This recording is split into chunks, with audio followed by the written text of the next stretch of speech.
కవిత కొత్త పార్టీ తెలంగాణ రాష్ట్ర సేనపై వివాదం నడుస్తోంది సార్. టిఆర్ఎస్ ఎలా పెడతారు? టిఆర్ఎస్ ఆల్రెడీ బీఆర్ఎస్ గా అయిపోయింది. గతంలో ఉన్న పార్టీ పేరు ఇప్పుడు పెట్టడం టెక్నికల్ గా కుదరకపోవచ్చు అనేది కూడా పెద్ద ఎత్తున నడుస్తోంది. కానీ ఇక్కడ టిఆర్ఎస్ఏ తెలంగాణ రాష్ట్ర సేన అసోసియేషన్ గా పెట్టారు సార్. బట్ ప్రకటించింది మాత్రం టిఆర్ఎస్ అని చెప్పేసి. ఏంటి సార్ ఈ వివాదం మీద మీకు? కుంజరహ అంత గట్టిగా అనొద్దు మళ్ళీ అశ్వత్థామాత ఇలా అనాలి. సో ఇది మహాభారతంలో మనకు తెలుసు కదా ఇదంతా స్టోరీ. ద్రోణాచార్యుని చేతిలో ఉన్న బాణం విల్లు ధనస్సు కింద పడేయాలి అంటే తన కొడుకు చనిపోయింది అన్న దుర్వార్త వింటే తప్ప ద్రోణాచార్యుడు బాగా సన్ స్ట్రోక్ ఉన్నవాడు. ఆ రోజుల్లో కూడా సన్ స్ట్రోక్ ఎక్కువే. ధృతరాష్ట్రుడికి సన్ స్ట్రోకే, ద్రోణాచార్యునికి సన్ స్ట్రోకే, SON సన్. సో మన దగ్గర రాజకీయ నాయకులు కూడా సన్ స్ట్రోక్లే కదా. సో అట్లా సన్ స్ట్రోక్ వల్ల పడిపోతాడు. సో అందువల్ల అలా అలా అంటే అబద్ధము కాని అబద్ధాన్ని చెప్పించాలి అనేది ధర్మరాజుతో చెప్పిస్తారు. సో అందువల్ల మీకు అలా అన్నట్లుంది. అసోసియేషన్ అనేది చాలా స్మాల్ లెటర్స్ లో రాశారు, చాలా చిన్న లెటర్, యూట్యూబ్ థంబ్నెయిల్స్ లాగా. సో చిన్న లెటర్లో రాశారు టిఆర్ఎస్ అని అనౌన్స్ చేశారు. మరి టిఆర్ఎస్ అని అనౌన్స్ చేయడం ఏంటి అంటే కవిత రాజకీయంగా అర్థం చేసుకోవాల్సింది అంటే పేరుతోనే స్టార్ట్ అయితే ఎట్లా తప్పడడు నువ్వు. సో పార్టీ పేరు ఏదైనా అల్టిమేట్గా నువ్వు ఏం చేస్తావు అన్న దానిపైన ఆధారపడి ఉంటుంది.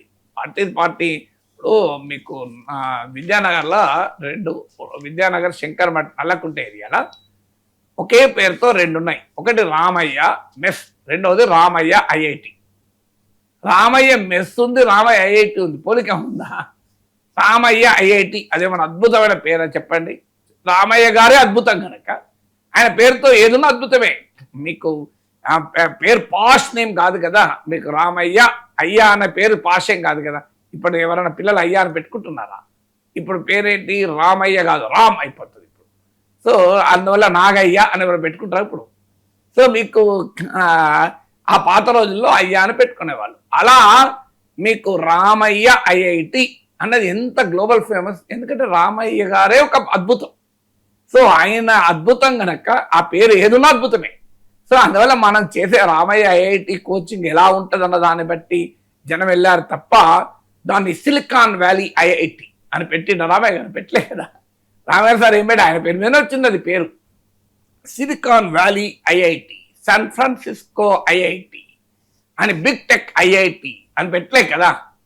నీకు దాని పేరు సింపుల్గా పెట్టారు ఉన్నదే కదా. సో అందువల్ల పార్టీల పేర్లతో సంబంధం లేదు. కానీ ఎందుకు మరి అంతగా టిఆర్ఎస్ అనే పేరు ఉండాలి అనే ఒక తాపత్రయం నుంచి వచ్చిన సమస్య ఇది.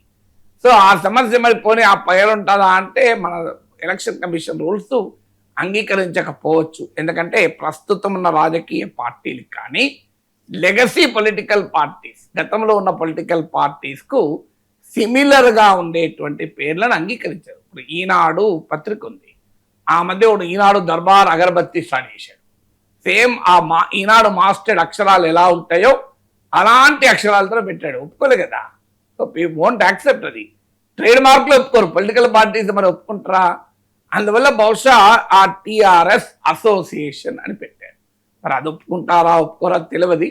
టిఆర్ఎస్ అబ్జెక్ట్ చేస్తే ఎలా ఉంటుందో తెలియదు. కానీ వార్తలు వస్తున్నాయి టిఆర్ఎస్ అబ్జెక్ట్ కూడా చేయకపోవచ్చు అని, కానీ పట్టించుకోవాల్సిన అవసరం లేదు అని. అందువల్ల మొదలు పేరులోనే గందరగోళం ఉండకూడదు ఒకటి. రెండోది వాస్తవంగా పార్టీ నుంచి బయటకు వచ్చిన అప్పుడు కూడా చెప్పాను, మొన్న ఉపన్యాసంలో కాస్త జాగ్రత్త పడ్డారు. కానీ మొదట్లో నరేటివ్ బిల్డింగే రాంగ్ నరేటివ్తో మొదలు పెట్టారు. పార్టీ ఎందుకు పెడుతున్నారు అనే క్వశ్చన్ వచ్చినప్పుడు పర్సనల్ ఫ్యామిలీ పంచాయతీలతో పార్టీ పెడుతున్నారు అనే భావన వచ్చేలా మాట్లాడారు. టార్గెట్ మొత్తం హరీష్ రావు, సంతోష్ రావు. కానీ బీఆర్ఎస్ నాయకత్వం వహిస్తున్న ఎవరు? కేసీఆర్, కేటీఆర్. హరీష్ రావునే టీఆర్ఎస్లో ఒక బాధితులాగా చూస్తారు.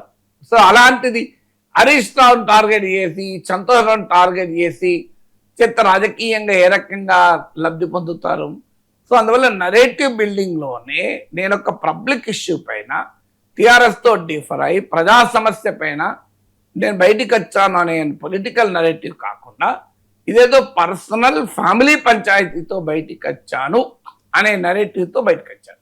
సో అప్పుడు ఆమె చేసిన రెండో మిస్టేక్, దాన్ని కాస్త ఈ ఉపన్యాసంలో సరి చేసుకునేటువంటి ప్రయత్నం చేశారు కొంత. కానీ బట్ ద స్టార్టింగ్ ఎత్తుకోవడమే నువ్వు రాంగ్ ఎత్తుకుంటే అది అదొక తప్పుడు మీనింగ్ కూడా వచ్చేస్తుంది కదా. అందువల్ల కవిత అర్థం చేసుకోవాల్సింది ఏంటంటే రాజకీయాల్లో ఒక చిన్న తప్పు కూడా చాలా పెద్ద డ్యామేజ్ ఉంటుంది. సో కరెక్ట్ ఆ స్ట్రాటజీస్, ఆ మూవ్స్, ఆ పావులు కలపడం అంటారు చూడు మన తెలుగు భజనలో. సో పావులు కలపడంలో కరెక్ట్గా పావు కలపాలి. ఆ పావు వద్దాం ఇంకో పావు కలిపినాం అనుకోండి, సో మొత్తం మనం పావు షేర్ అయిపోతుంది, మొత్తం మన పనంతా దెబ్బతింటుంది. పూర్తి షేర్ ఫలితం రాదు, పావు షేర్ ఫలితమే వస్తుంది, అది కూడా రాకపోవచ్చు కూడా. అందువల్ల మనకు ఎప్పుడు కూడా so what is the context, narrative ఏంటి, సింబాలిజం ఏంటి, మీకు ఏ సమయంలో ఏ రకమైన నరేటివ్ ఎత్తుకుంటే పార్టీ నిలబడతా అనేది తేలాలి కదా.